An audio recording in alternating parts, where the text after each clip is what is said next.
Somos al extremo.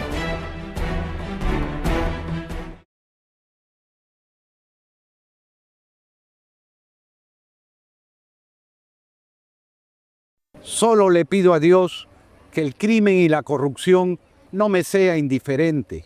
Hoy más que nunca no vale solo lamentarse, indignarse y menos aún resignarse. El Perú, tomado en serio, exige definirse. Ponte de pie, cierra filas, participa. Con la escoba haremos la esperanza realidad. Hagámoslo juntos. Elecciones primarias de las elecciones regionales y municipales 2026. Trabajo para todos. Progreso con oportunidades. Inclusión sin diferencias. Educación como base. Desarrollo con justicia. En Alianza para el Progreso, creemos en un Perú donde todos avancen. APP, compromiso con el Perú. ¿Quiere seguridad? Marca la P. La P para parar la extorsión y el sicariato. La P para pudrir a los delincuentes en la cárcel. La P para proteger a los nuestros. La P para pacificar al Perú. La P de Podemos Perú.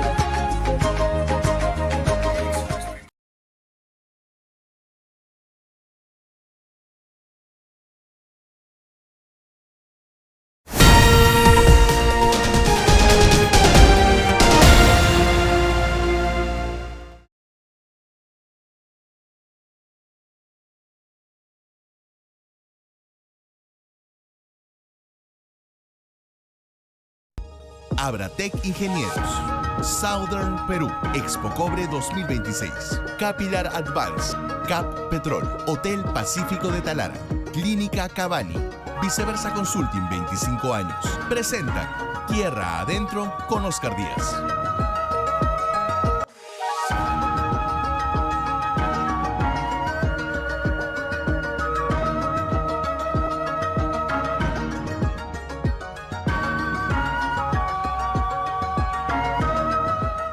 ¿Qué tal amigos? ¿Cómo están? Bienvenidos a Tierra Adentro, les saluda Luis Claros. Voy a estar con ustedes en esta jornada dominical porque nuestro amigo Oscar Díaz está fuera del país, pero no se preocupe porque la próxima semana ya va a estar él nuevamente con ustedes. Para esta jornada tenemos un programa bastante nutrido, con invitados especiales, 3 entrevistas importantes también para compartir esta tarde y vamos a tener una edición especial también sobre lo que fue la realización hace algunos días nada más de Expo Cobre 2026, que fue realmente un éxito, ¿no? 3 días que arrancó el lunes 27 hasta el miércoles 29 de abril, donde se congregó a muy buena cantidad de empresarios, de ingenieros, proveedores, especialistas, conferencistas internacionales también que llegaron desde varias partes del mundo y además obviamente se compartió importantes conferencias, exposiciones, paneles de discusión también, así que sin duda ha sido una jornada o fue una jornada bastante intensa, 3 días intensos con ferias, con exhibiciones también, pero que sin duda va a servir de mucho para lo que es el desarrollo, el futuro de la minería en nuestro país. Así que en unos instantes vamos a estar conversando sobre este tema y otros más, por supuesto, con Jorge Soto, exdirector general de minería.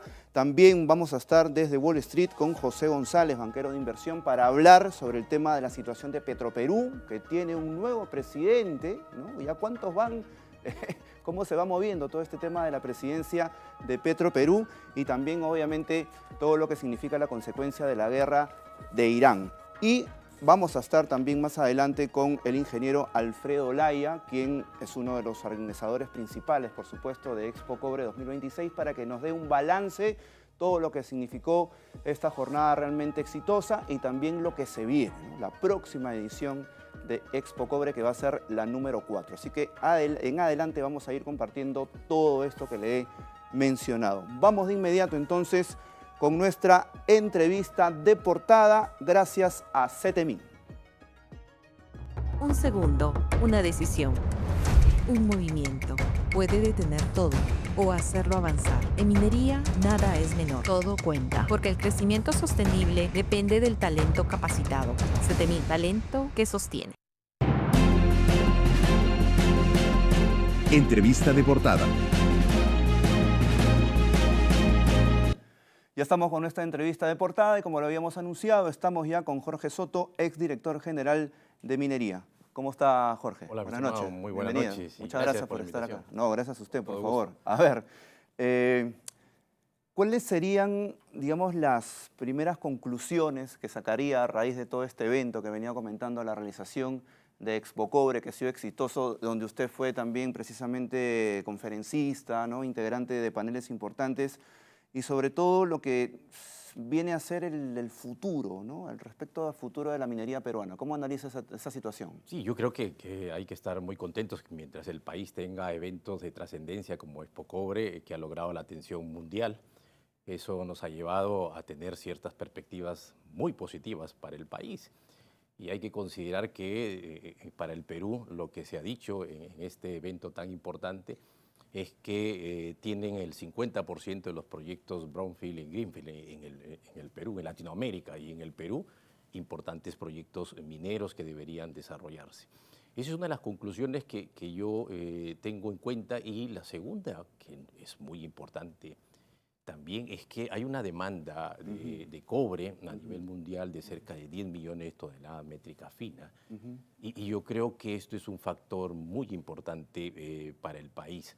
Y el tercer punto, creo yo, que debemos tener en cuenta, que se han dado propuestas muy interesantes como cómo hacer para que los proyectos mineros en el país se puedan desarrollar más rápidamente. Creo que estuvo un exministro del Medio Ambiente Sí. y ha dado una propuesta muy interesante. Yo creo que esos tres pilares fundamentales son lo que hacen de Expo Cobre un evento, ¿verdad?, trascendental para el Perú. Y hay que mirarlo y hay que estar atentos seguramente a la siguiente edición, pero empezar de que en el Perú tenemos los proyectos mineros más importantes que debemos darle la viabilidad que se corresponde. Ajá. De lo que mencionaba, ¿no? El famoso término de la tramitología, ¿no? ¿Por qué se demora tanto? ¿Por qué pasa tanto para que finalmente puedan darle luz verde, como se dice, a estos proyectos? Sí, mira, es que en el país, bueno, a ver, dos cosas que intervienen en esto. Actualmente, constantes cambios en el Ministerio de Energía y Minas. Es uno de los puntos que hacen retrasar los proyectos. Y el segundo punto que todos conocemos, que es la permisología. Pero justamente una de las alternativas que se mencionó en Expo Cobre es que debería haber una revisión de los estudios ambientales paralelo, no desde un punto de vista que primero va al SENACE, luego a ANA, luego Ministerio de Cultura, luego Ministerio de Energía y Minas. La propuesta muy interesante del exministro es que todo sea paralelo, y eso ayudaría a reducir los tiempos prácticamente entre 90 y 120 días. Ahora, en estos momentos sabemos que la norma te indica alrededor de 360 días, pero nos tomamos cerca de 2 a 3 años para la aprobación de un proyecto minero. Y yo creo que esas propuestas, que son muy importantes, son las que se deberían tomar en cuenta y aplicarlas netamente, porque es lo que necesitamos para el país. Tenemos proyectos interesantes que están ahí en cartera y esperemos que esto se pueda desarrollar en los próximos 10 años. Se habla actualmente de este boom, ¿cierto? Del cobre, lo han mencionado, este tema de la demanda actualmente que hay y que esto va a seguir creciendo.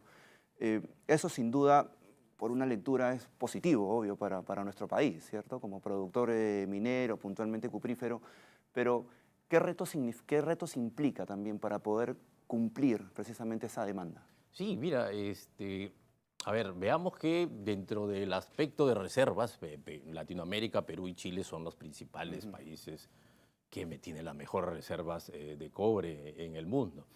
Y específicamente el Perú teniendo, vamos a nombrar los 5 proyectos más interesantes y más importantes que deberíamos darle toda la prioridad respectiva. Por ejemplo, tienes Michiquillay, La Granja, el proyecto Galeno, 3 grandes proyectos en Río Blanco, que está en el norte, en Piura, que harían que estos proyectos de cobre, si fuese aplicando estos puntos que señaló el exministro, podrían darse la solución que en los próximos 10 años deberían estar ya al menos en iniciando la construcción y operación respectiva. Tía María es uno de los proyectos que estamos entre el 2026 y 2030 y es el único proyecto nuevo que va a ser en explotación. Y nos estamos quedando, si uno mira Latinoamérica y hace una comparación entre Argentina, Chile y Perú, las políticas mineras que acaba de establecer Argentina, nos va muy cerca, el famoso RIGI, ¿no es cierto?, que va a permitir a las grandes inversiones tener mayores facilidades, entre 30 a 40 años de estabilidad que le va a dar este programa de RIGI. Y Chile, que es lo que está en estos momentos facilitando mejores condiciones para atraer la inversión.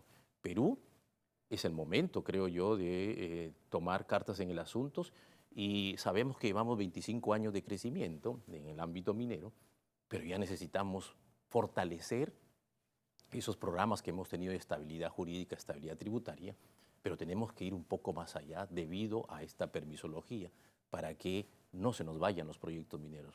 Es una pena que Safranal se nos esté yendo y no hagamos nada. O sea, tenemos que decir, ¿por qué te vas? ¿Qué condiciones más necesitas para que este proyecto pueda salir a flote? Y deberíamos haber tenido Tía María y Safranal de aquí a los próximos 5 años, 2030. Ajá. Y digamos, además de los problemas propios, digamos, del sector, ¿cierto? ¿Usted considera que, digamos, esta inestabilidad política constante o crónica, como algunos lo califican, que por lo menos la estamos padeciendo desde el 2016, ¿no? A nivel político, ¿cierto? Caídas de presidentes, cierres del Congreso, mucha rotación de ministros, eso también afecta también toda esta situación, ¿no? Sí, es muy complicado ese punto, porque mira... Ya no hay ese tema de cuerdas separadas, de ya la que se habló hace bastante tiempo, incluso en una CADE, yo recuerdo bien que estuve ahí también. Exactamente, pero a veces hay que entender y ponernos todos a aportar, porque no es posible que estos cambios detengan las inversiones en el Perú. Es muy bueno, en el 2025 hemos tenido más de 6.200 millones de dólares. ¿Qué va a pasar en este 2026 con estos cambios que tenemos de ministros o viceministros? Pero creo yo que también es una oportunidad grande para poder analizar y definir en ese contexto, aunque estén algunos meses los ministros, ¿no es cierto?, al menos un programa de que hay proyectos mineros que deberíamos dar la prioridad de aquí al 2030 y al 2035. Esos proyectos mineros que los mencioné al inicio, Michiquillay, La Granja, Río Blanco, Galeno, etcétera, nos van a aportar al país el doble de la producción de cobre que necesitamos. Por lo menos podemos ir hasta 2 millones adicional más. Estaríamos hablando que al 2035 el Perú debería estar con por lo menos 4 millones de toneladas métricas finas de cobre, sumado a la expansión y al crecimiento de las operaciones actuales, que también es un tema interesante porque tienen mucha dificultad para ampliar una operación al 50% o al 70% cuando tú ya tienes el impacto propio dentro del área de las operaciones, donde en estos momentos funciona tu proyecto minero, tu operación minera, no requerirías de tanto permiso, sino más bien yo creería que una buena declaración jurada, un buen compromiso de la ampliación de tu proyecto nos beneficiaría mucho para incrementar la producción de cobre en los próximos 5 años rápidamente. Hay operaciones que lo pueden hacer, tienen en estos momentos, se puede decir, el capital de inversión, pero necesita del Estado ese empuje para que se logre esa inversión y se pueda ir creciendo en la producción de cobre. Y escuchaba en una de las conferencias magistrales a un conferencista, me parece que era chileno, que hablaba de una zona franca, ¿no?, entre Perú y Chile.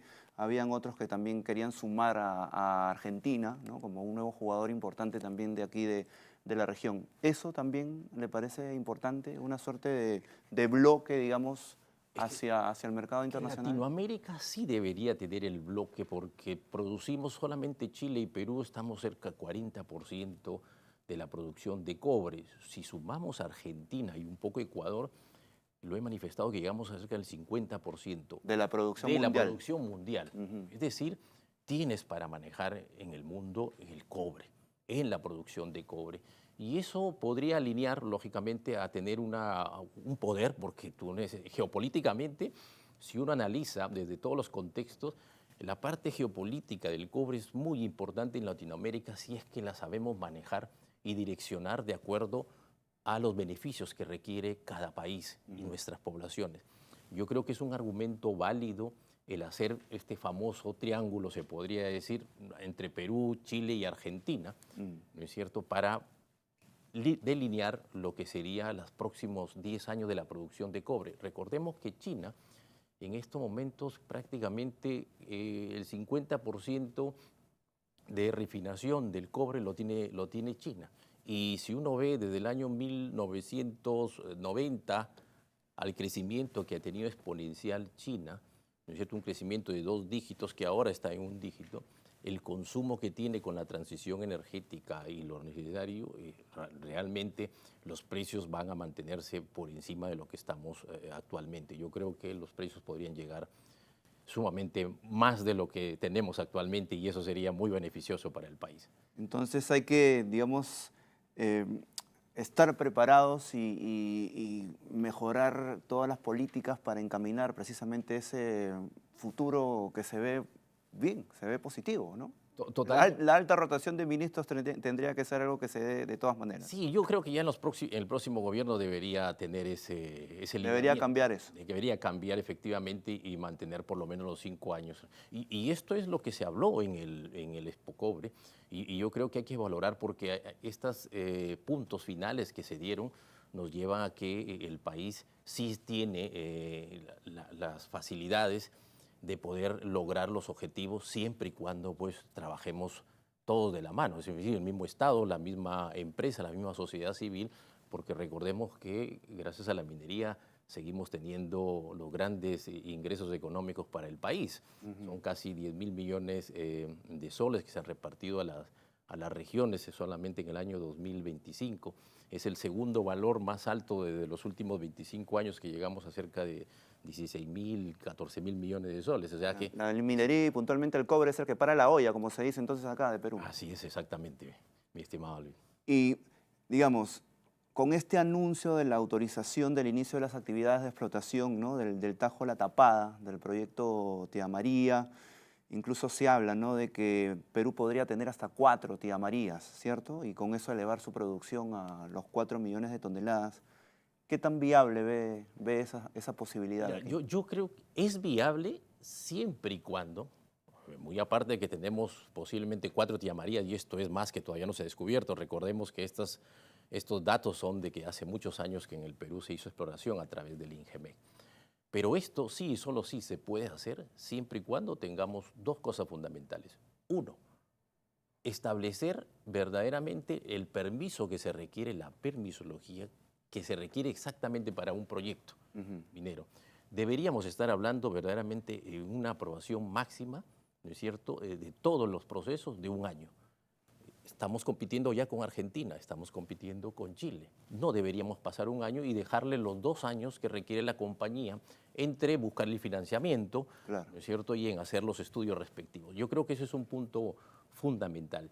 Y el segundo punto que nosotros tenemos que tener en cuenta y tenemos el feeling, como se dice, es nuestro valor humano, nuestros trabajadores, nuestros ingenieros, darles todo el soporte que se requiere y la infraestructura, ¿no es cierto?, para la parte tecnológica y de innovación que requiere tanto el Estado, que es lo principal que debemos mirar nosotros para poder lograr que esta Tía María y las 4 otras Tía María o las que vengan se puedan desarrollar. Recordemos que tenemos un horizonte de 10 años máximo para poder.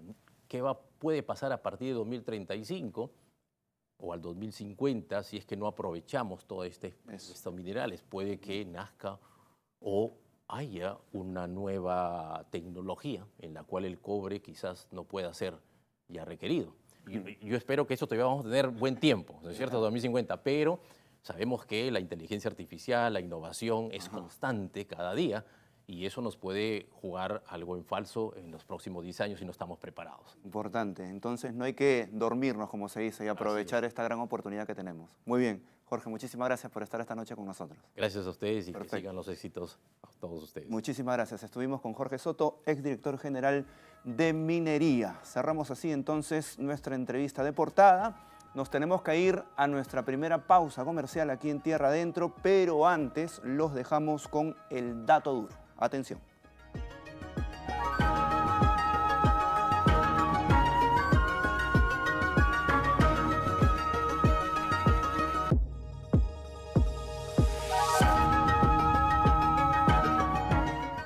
No lo aceptas. Expocobre 2026. Capilar Advance. Cap Petrol. Hotel Pacífico de Talara. Clínica Cavani. Viceversa Consulting 25 años. Siguen presentando Tierra Adentro con Oscar Díaz.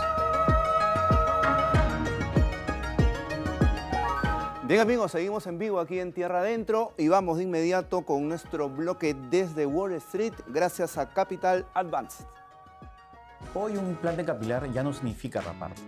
En Capilar Advance somos pioneros en el Perú trabajando exclusivamente con la técnica sin rapado Long Effect.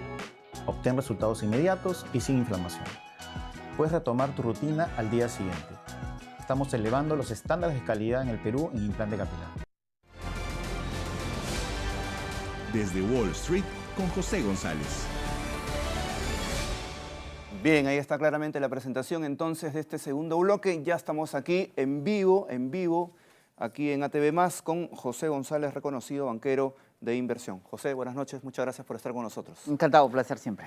A ver, primero arranquemos con lo último, con las novedades de este conflicto de Irán, ¿no? ¿Cuál es la última información que se maneja? El gobierno de Irán ha hecho una propuesta a los Estados Unidos de 14 puntos. El presidente Trump ha señalado esta mañana, domingo, que no está convencido de que tal propuesta sea viable.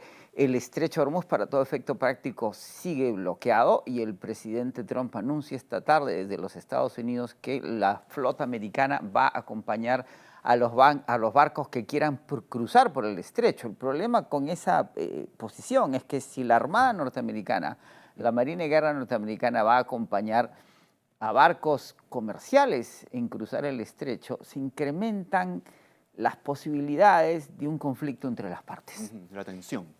Sin duda, porque si los iraníes atacan un buque de guerra y se considera eso un acto de guerra, a pesar de que los bloqueos son considerados un acto de guerra, Irán ha bloqueado el estrecho, los Estados Unidos está bloqueando el acceso al estrecho en el Golfo Pérsico, ya son considerados actos de guerra. Sin embargo, se cumplen 60 días de iniciado el conflicto y según las leyes americanas, el presidente tiene que comunicar al Congreso que ha sucedido un acto de guerra y el Congreso lo tiene que sancionar. De lo contrario, hay un conflicto entre el Ejecutivo y el Legislativo sobre si hay una guerra o no. El presidente envió una carta el viernes al Congreso americano diciendo que la guerra se ha acabado.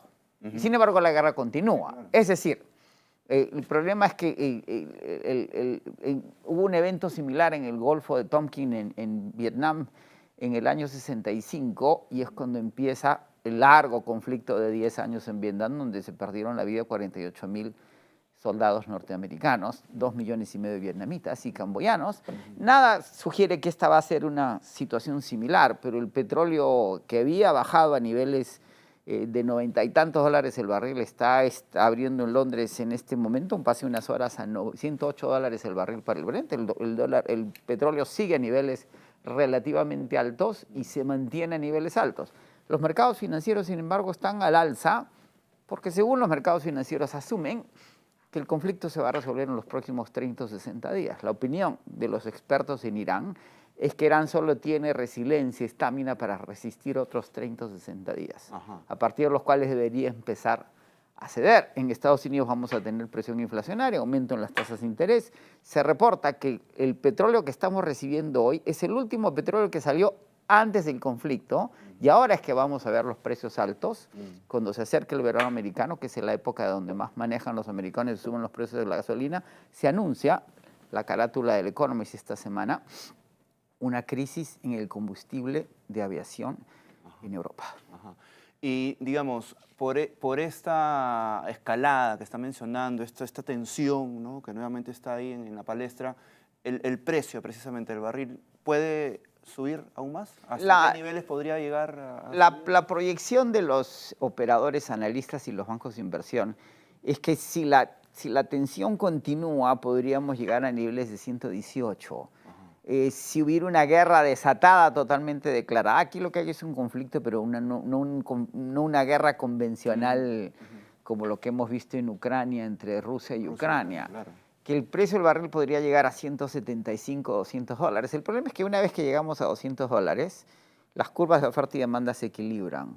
Se generaría tal presión que entraríamos en un proceso recesivo, los precios regresan, la inflación sube, las tasas de interés suben, el Banco Central Europeo, la Reserva Federal y el Banco Central de Inglaterra la semana pasada tuvieron reuniones, todos decidieron mantener las tasas de interés estables. Sin embargo, si la presión continúa, podríamos ver un incremento de tasas de interés en los bancos del norte global en las próximas semanas, en el próximo mes, y eso tendría un efecto para corregir los precios.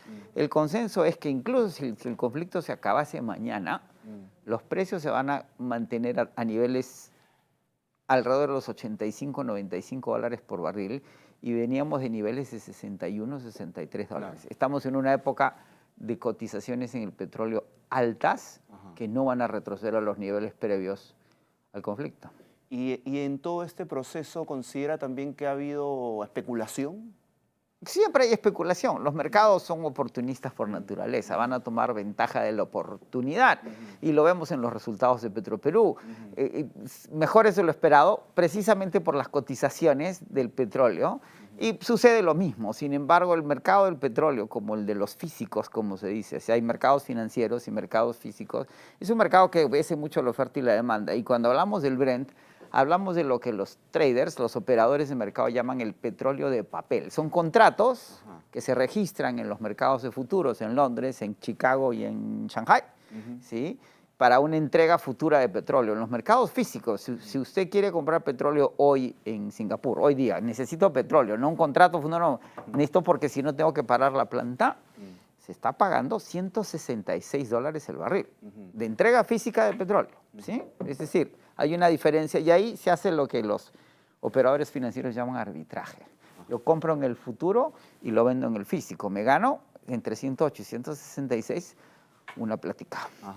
Y digamos, ante esta situación, el problema que hay en la producción de petróleo en esa parte del mundo, ahora lo que está ocurriendo o puede ocurrir en Venezuela, ¿cómo analiza esa situación? ¿La producción va a incrementar? Correcto. Lo que esto genera es en la medida que se ha desatado una crisis permanente. En la Venezuela de Trump, además. Sí, claro, pero hay una crisis permanente en el Golfo Pérsico que no se va a disolver con facilidad. El conflicto es de una naturaleza existencial para Irán y existencial para Israel. Y en esas existencialidades el conflicto va a permanecer terciado por los Estados Unidos, la Unión Europea, Arabia Saudita. El mercado, o sea, hay una disrupción de mercado. Los Emiratos abandonó la OPEP hace 2 días, estamos a 3 de mayo, hace 2 días abandonó la OPEP porque quiere producir por su cuenta. Estados Unidos tiene que invertir capital financiero, político, productivo en Venezuela, porque Venezuela es la compensación a esta disrupción de los mercados. Venezuela produce 1.100.000 barriles diarios, puede producir hasta 6, probablemente sea capaz de producir 4 dentro de los próximos 15 años. La inversión regresa a Venezuela, las dinámicas económicas en Venezuela van a experimentar una transformación extraordinaria como la del Perú. Entre 1990 y el cierre de este año éramos una economía de 26.000 millones, somos una economía de 330.000 millones. Según el Fondo Monetario Internacional vamos a ser una economía de 400.000 millones al fin de esta década. ¿Por qué crece la magnitud de la economía en 1.300% en 36 años? La minería. Y dentro de la minería, el cobre. Precisamente del tema que estamos hablando en esta jornada especial. Y yendo ya al tema de Petroperú, se ha vuelto a producir un nuevo cambio, ¿no? en la presidencia. Ha ingresado, aquí tengo la nota, Edmundo Lizarzaburu, es el nuevo presidente ejecutivo.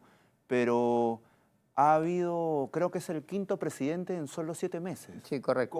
¿Cómo ve, cómo analiza toda esa situación? También la misma inestabilidad, los cambios constantes. También. Correcto, o sea, lo que tenemos en el Perú, las consecuencias de haber tenido 4 presidentes en 5 años, 9 en 10, es decir, en el Perú hemos tenido un presidente de la República cada 15 meses en promedio, ¿sí? 1 año y 3 meses. Lo que nos debió durar por 40 años o 45 lo hemos tenido en 10. Eso genera una gran volatilidad en los ministros de la cartera y una gran volatilidad en los viceministros y los directores. Ajá. No se pueden sostener políticas en un sector que es tan intensivo en el uso de capital y que requiere de mucho capital político en virtud de los intereses privados de las compañías mineras, de los informales, los ilegales y las comunidades y el medio ambiente, si el ministro cambia cada 4 o 6 meses, ¿sí? Entonces, estos cambios de presidentes que a su vez van tratando de encontrar su dirección política han tenido un efecto. En Petroperú hemos tenido, si no me equivoco, 4 directorios o 5 en meses. Es decir, del cambio de Boluarte a Gerí, a Balcázar, han habido cambios múltiples. El decreto de urgencia 010-2025 sigue en vigencia, pero inversión sigue a cargo de la corporación. El presidente dijo en una entrevista inexitosa que estaba dispuesto a aprobar o ejecutar los auxilios financieros que se anunciaban a la corporación si cambiaban el directorio. Un directorio que había sido nombrado, si no me equivoco, por el propio Balcázar o a la salida de Gerí. El sábado se anuncia este cambio, el nuevo presidente cambia en 2 directores, uno de ellos es el nuevo presidente del directorio que acaba de manifestar esta tarde en Andina, que busca que Petroperú cumpla su rol estratégico sin tocar la estabilidad fiscal. Muy buen comienzo, está diciendo precisamente lo que la corporación necesita. Dice, quiere asegurar que cumpla su rol estratégico sin comprometer la estabilidad fiscal del país. Habla de que hay que atender a los mercados, a los creadores, a los proveedores y al propio Estado. Anuncia transparencia y la creación de un fideicomiso en COFIDE y presentaciones de resultados mensuales. Sí. Es decir, digamos, es probablemente el mejor comienzo que hemos tenido de un presidente en directorio en mucho tiempo. O sea, pese a esta inestabilidad, los cambios constantes que todos lo sabemos, ¿le parece importante que al menos este nuevo presidente haya anunciado pues, que asegura o busca asegurar la operatividad, por ejemplo, en Talara? Y creo que tiene la concepción correcta. Petroperú, a pesar de sus problemas financieros, es un activo estratégico de la República. Recordemos, este es un activo de la República del Perú, que el activo le pertenece a la nación, encabeza la República del Perú, administrado por los gobiernos permanentes, por el Estado. Y lo que no había un entendimiento, creo, en la discusión doméstica es el valor real que tiene Petroperú como un activo estratégico. En Latinoamérica todas las compañías petroleras son públicas, con distintas constituciones en su capital privado, si tienen inversionistas privados o no. Brasil y Colombia se manejan como corporaciones privadas, pero son públicas. Chile tiene una compañía petrolera pública y no produce un barril, es más bien una operación de refinación, a través de la cual administran los costos de los combustibles domésticamente, porque manejan los márgenes de refinación. Argentina privatizó YPF, se nacionalizó, el presidente Milei, que le iba a privatizar, ha decidido no privatizarla, y tenemos los casos de PDVSA y México, que tienen situaciones financieras complejas. El nuevo presidente arranca diciendo exactamente lo que ese es un activo estratégico que hay que mantener, potenciar, particularmente la nueva refinería de Talara, sin que eso afecte las cuentas fiscales, que pasa por buscar la asistencia del sector privado para reperfilar, refinanciar, atender los problemas financieros de la corporación. Y este nuevo salvavidas que se anunció, ¿no?, de $2.000 millones, en fin, no queda claro, digamos, si es dinero que el Estado va a dar directamente o va a ayudar para que Petroperú obtenga un préstamo, ¿no?, un apalancamiento. ¿Cuál sería la mejor opción? ¿Cómo ve ese tema? Lo que trascendió, en la medida que no han habido anuncios oficiales, lo que dijo el presidente Balcázar en los medios, lo dijo en una estación de radio inexitosa, si no me equivoco, que estaban considerando un crédito de 500 millones de soles para capital de trabajo de la corporación, con apoyo de instituciones financieras domésticas, con un aval del Estado, y un crédito de $2.000 millones para atender los problemas de deuda de la corporación, con el apoyo de instituciones financieras internacionales con un aval del Estado. Eso es lo único que sabemos. Los últimos eventos habían estado vinculados a la presentación del presidente anterior, el que estaba en funciones hasta el sábado, Roger Arévalo. Roger Arévalo en su presentación al Congreso, en donde él dijo que si la corporación no recibía asistencia, si no me equivoco, hasta el 1 de junio, iba a cesar en sus operaciones. Lo que sí nos queda claro es que entre el 6 de abril y el 20 de abril la compañía, la nueva refinería de Talara estuvo parada porque no se había hecho el mantenimiento a la bocatoma de la unidad de desalinización de la refinería. Se toma agua de mar, se desaliniza y se utiliza en todo el proceso. Se requerían $3 millones para hacer el mantenimiento. No se hizo, se llenó de arena, se pararon las operaciones. Y el cálculo es cuánto se pierde por esos 14 días de mantenimiento vis-a-vis los 3 millones que la corporación necesitaba. Por otro lado, la corporación ha bajado su carga.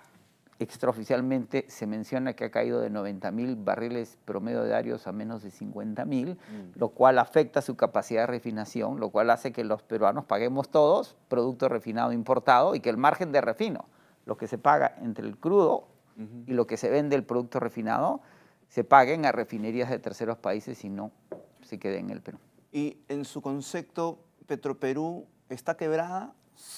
Hay una tendencia conocida en ese sentido, ¿no? Que va de que la empresa está quebrada, pero por otro lado hay fondos estadounidenses que están dispuestos pues, a darle los préstamos correspondientes también a la empresa estatal, ¿no? Como si una empresa está quebrada puede recibir...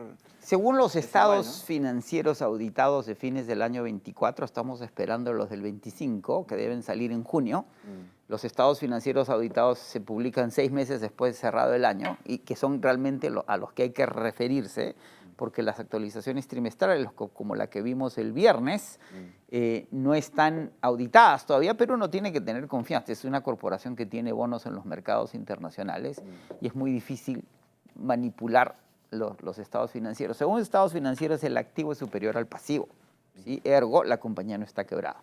Pero queda claro que la compañía tiene un capital de trabajo negativo, es decir, que sus cuentas por cobrar son más altas que sus cuentas por pagar. Y tiene un descalce, eso se llama distrés financiero. La compañía está en una situación de tensión, de estrés financiero que no le permite operar adecuadamente, o como acabamos de ver en los resultados del trimestre que cerró en marzo. La compañía cae en sus ventas, pero sin embargo incrementa su ganancia neta, cierra con 133 millones de ganancia neta, un EBITDA, su flujo de caja operativo es 273 millones de dólares. ¿Por qué? Porque compró petróleo antes de la crisis, lo refinó y lo vendió después de la crisis, tiene una ganancia, pero cuando paga todas sus cuentas lo que le queda en caja son 21.9 millones de dólares. Sigue teniendo problemas. Para cerrar una cortita, por favor, menos de un minuto porque nos dan el tiempo.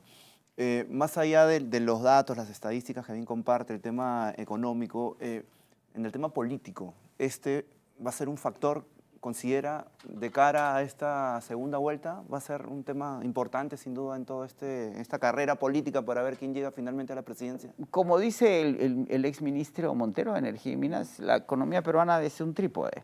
El Banco Central de Reserva vigila el aspecto monetario. El Ministerio de Economía y Finanzas se encarga del tema fiscal.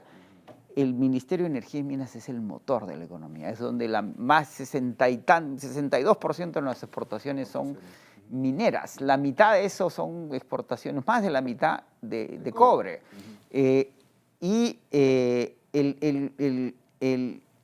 Hay dos problemas fundamentales cuando se refiere a temas fiscales.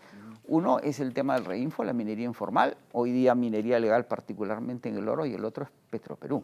Esos son dos problemas que el nuevo gobierno y los nuevos ministros, el nuevo ministro, esperemos que tengamos un ministro por 5 años en el próximo gobierno, tienen que atender en primera instancia. Correcto. Bien, José, muchísimas gracias por estar con nosotros en esta edición de Tierra Adentro. Vamos de inmediato a nuestra segunda pausa comercial, pero antes tenemos que compartir nuestra sección Volver al Futuro gracias a Hotel Pacífico de Talara. Hotel Pacífico de Talara es sinónimo de confort, atención de primera y deliciosa gastronomía norteña. Para turismo o negocios, Hotel Pacífico de Talara es su mejor opción.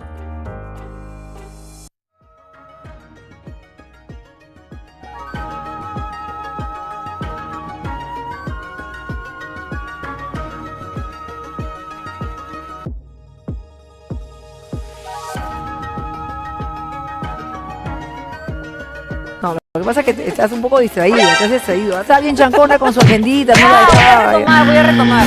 Y así de simple se disfruta la mañana. ¡Me muero! Me encanta El Diablo Viste la Moda. La primera película creo que la vi como 25 veces. Oye, María, un repasito. ¿No vas a venir a bailar? Sí, ella es la que cierra la fiesta. ¿Qué te pasa? ¡Oh, my God! Así de simple. Por ATV y ATV.pe. Otra cancha, como estamos un paso adelante el resto, es alternativa de entretenimiento de esta noche. En la conducción y producción, vamos con fe. La mejor diversión a la media. Capilar Advance, Cap Petrol, Hotel Pacífico de Talara, Clínica Cavani, Viceversa Consulting 25 años. Siguen presentando Tierra Adentro con Oscar Díaz. Bien, ya estamos en nuestro tercer bloque aquí en vivo, en Tierra Adentro, así que vamos de inmediato con nuestra entrevista de cierre gracias a Abratec.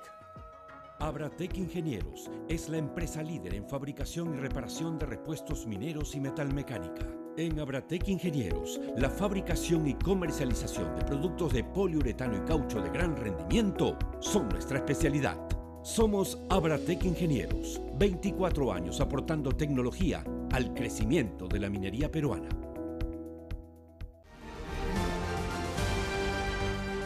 Entrevista del cierre.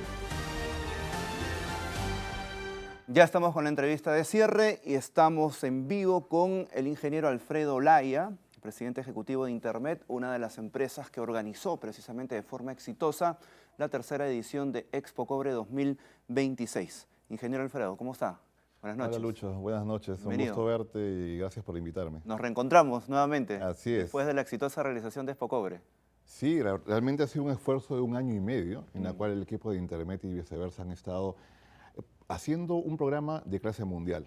Realmente estoy muy contento con lo realizado. Hemos tenido expertos de los 5 continentes, ¿no? Como recordarás, por ejemplo, una presentación desde el Congo. Sí, claro. ¿No? Los representantes de Xi ¿no? Que nos vinieron a hablar sobre justamente sus planes para Latinoamérica. En realidad la India también, en realidad más de 16 países. Sí. Yo estoy muy contento porque hemos logrado llevar esta conferencia a un nivel máximo en la cual están participando prácticamente todos los actores más importantes de la minería. ¿Podríamos hablar de algunos temas estadísticos, la cantidad de participantes, si se logró, digamos, los objetivos que se tenían trazados? Plenamente, puedo decirte que hemos tenido participantes, en realidad un poco más de 11.000, estamos sacando la cuenta, pero fueron más de 11.000 asistentes, asistentes de los 5 continentes, ¿no? Y tenemos también un poco más de 180 stands. Quiero resaltar la participación de la exhibición o de las personas que estuvieron en la exhibición, la nueva exhibición de camiones eléctricos, híbridos, así como también maquinaria de alta tecnología. Es un área muy importante y que se ha visto por primera vez en esa magnitud en Expo Cobre. Sí, eran stands realmente imponentes, ¿no? Por las dimensiones propias también de tremenda maquinaria, ¿eh? Efectivamente, ¿no? Que marcan el rumbo de la minería responsable en el Perú. Pero también quiero contarte de la satisfacción de conversar con los participantes. Por ejemplo, me recorría yo algunos stands como los de Ford, como los de Komatsu, no como los de los camiones chinos, ¿no? Y me contaban cómo estaban en ese mismo momento haciendo transacciones y vendiendo justamente a los mineros, ¿no? Y eso es para mí uno de los objetivos principales, ¿no? Poder unir tanto a los socios estratégicos como también a los mineros y que puedan conversar y a la vez también lograr apoyos importantes, significativos en lo que es la feria. Así es. Y algo importante también de esta tercera edición de Expo Cobre fueron las conferencias magistrales, ¿cierto? Y los paneles de discusión, los foros de discusión también que estuvo formado por especialistas en cada rubro, los propios moderadores también, ¿no? Gente realmente especializada. De todas, porque fueron bastantes conferencias, ¿no? Muy intenso. ¿Cuáles destacarías? ¿Con cuál de ellas te quedas, digamos, como una suerte de ranking? Sí, tuvimos un poco más de 16 o 17 paneles de discusión, no muchos de ellos tuve la oportunidad de observar, claro. Pero efectivamente, por ejemplo, el de viabilidad de los proyectos del cobre.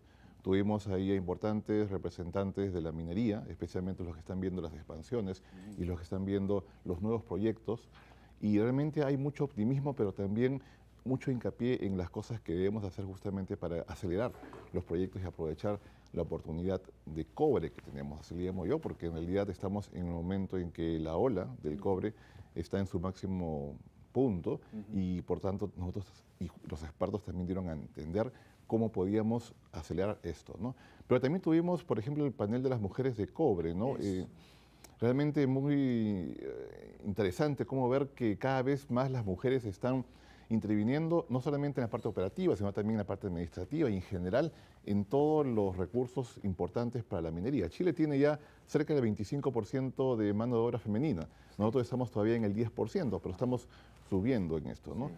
Pero también hubo paneles de diferente tipo, ¿no? Por ejemplo, cómo va a ir la IA en los próximos años en cuanto a la fuerza laboral, ¿no? Hay muchos que tienen el temor de que nos van a reemplazar, es decir, pero no, al contrario, es una herramienta complementaria que lo que va a hacer es un poco modificar nuestra forma de trabajar, ¿no? Y sobre todo aumentar la seguridad.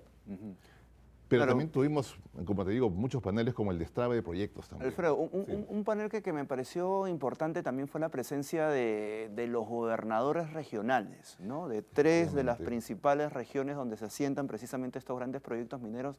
Eso también es fundamental, ¿cierto? La parte de la autoridad, la parte, ¿no? de los gobiernos, en este caso regionales, ¿no? Claro, y da una muy buena impresión el ver que los gobernadores están empujando, ¿no? Los proyectos, están dando a conocer también qué es lo que falta y cómo las mineras pueden intervenir y cómo el Estado también puede intervenir para poder agilizar las obras que se hacen, porque finalmente la minería es bienestar, ¿no? No solamente debemos verlo como nuestra caja fiscal, en fin, los ingresos que son muy importantes, pero esto tiene que reflejarse en cómo las regiones perciben la minería, ¿no? Y la van a percibir en la medida que vean progreso y bienestar en sus comunidades, en sus pueblos, en sus servicios.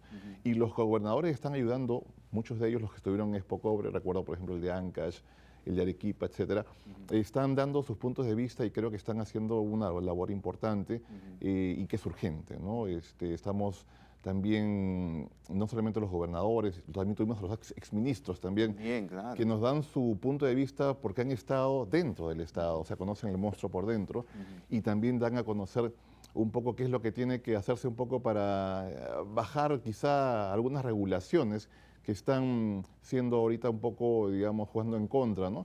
Pero creo que los debates han sido bastante interesantes justamente para poder observar los puntos de vista, ¿no? y ver qué es lo que funciona y lo que no funciona. Sí, hubo un gesto, ¿no? Bastante llamativo, si se quiere emotivo también durante la clausura, ¿no? de esta tercera edición de Expo Cobre, que fue la entrega precisamente de este premio a la investigación universitaria, ¿no? Alberto Benavides de la Quintana, y la organización del evento tuvo a bien invitar precisamente a dos de sus hijos, ¿no? A Raúl Benavides y a su hermana Blanca, para que ellos entreguen precisamente en nombre de su papá este premio al ganador.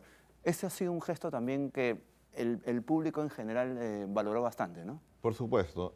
Cuando hablamos de desarrollo sostenible, también hablamos de cómo debemos incentivar a la investigación universitaria, ¿no? Hemos podido tener un poco más de 17 universidades, algunas que son, digamos, del extranjero, que han presentado más de 36 trabajos técnicos en todo el ecosistema, es decir, desde lo que es exploración hasta lo que es comercialización y precios.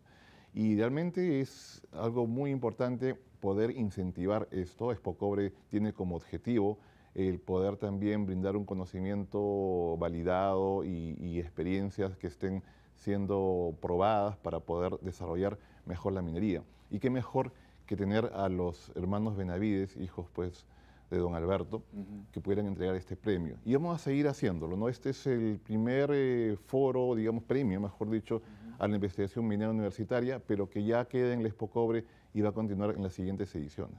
Excelente.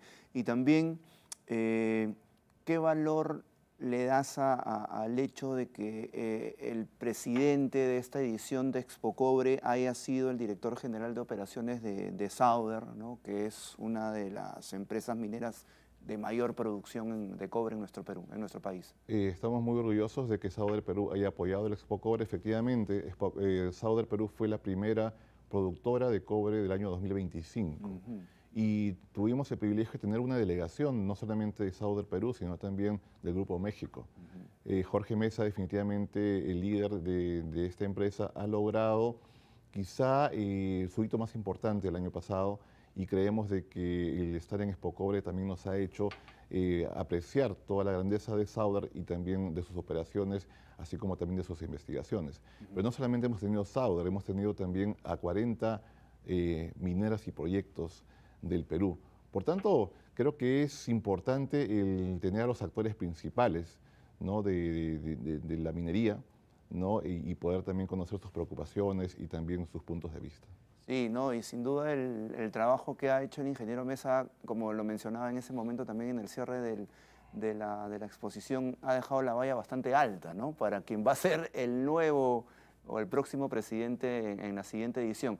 En ese sentido, para todos los seguidores de Tierra Adentro, ¿quién va a ser el nuevo presidente en la cuarta edición de Expocobre? Siempre en el afán de mejorar y poder hacer más completo el Expocobre, es que nos fijamos en detalles, ¿no?, que en algunos casos sirven para poder mejorar, y justamente hay varios pilares, digamos, de objetivos que tiene el Expocobre, y uno de ellos tiene que ver justamente con el desarrollo de las comunidades, la gestión social, los permisos inclusive, que son temas críticos para que avancen los proyectos y las operaciones. Y es por eso que hemos nombrado a Marco Balcázar como el nuevo presidente del Expocobre. Él es el director de Asuntos Ambientales y de Gestión Social de Sillín, la Arena Sulfuros, un importante proyecto que también está en desarrollo y que creemos de que le va a agregar ese valor en la parte social, que también requiere ser escuchado, incentivado también para que participen en el Expocobre, en los paneles. Y realmente creemos, estamos trabajando desde ahora para que el Expocobre 2028 sea un evento de clase mundial. Tenemos 2 años, justamente estamos a 2 años del próximo Expocobre, y estamos ya trabajando para que el programa sea aún más completo y la convocatoria sea aún mayor. Eso, siempre se dice, ¿no?, por más que uno obtenga, digamos, buenos resultados o un buen nivel o que sea exitoso como ha sido este Expocobre, siempre igual se puede mejorar, ¿no? En ese sentido, ¿cuál es tu análisis de la evolución desde que nace Expocobre, ahora esta tercera edición, y qué es lo que quisieras que se plasme o se logre en la cuarta edición que está prevista para el 2028?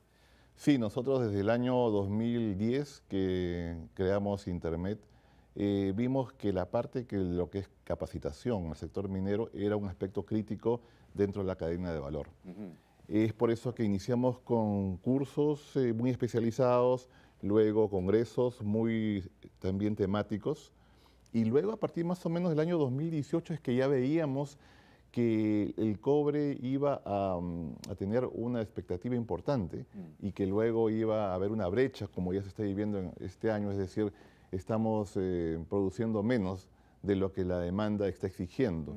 Y por tanto, es que en ese año fue que, más o menos el 2018, fue que planteamos la iniciativa de crear el Expocobre, ya que Perú era conocido como un país productor, pero no como un país que, digamos, destaque en la parte científica o también en la parte de eventos internacionales.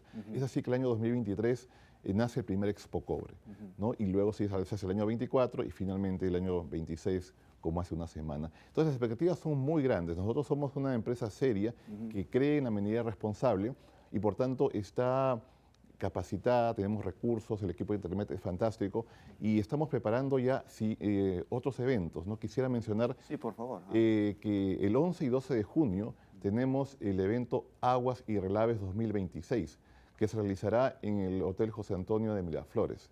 Invito a todas las personalidades e ingenieros que estén y empresas que estén interesados en participar en este evento, puesto que el manejo de aguas y relaves son aspectos críticos y vamos a desarrollarlo con expertos peruanos, pero también con expertos de 5 continentes.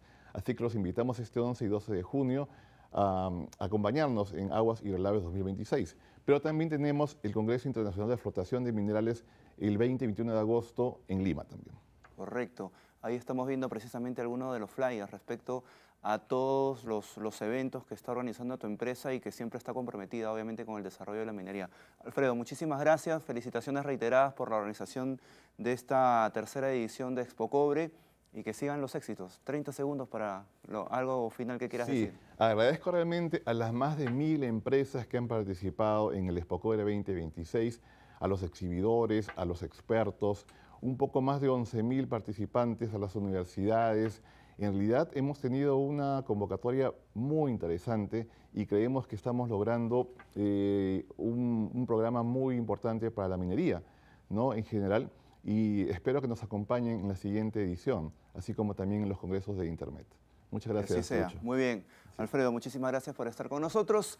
Hemos cerrado exacto el tiempo del programa, así que bueno, muchísimas gracias por estar con nosotros en esta edición y la siguiente semana ya está Oscar Díaz de vuelta aquí al frente de su programa. Buenas noches. Chao, chao.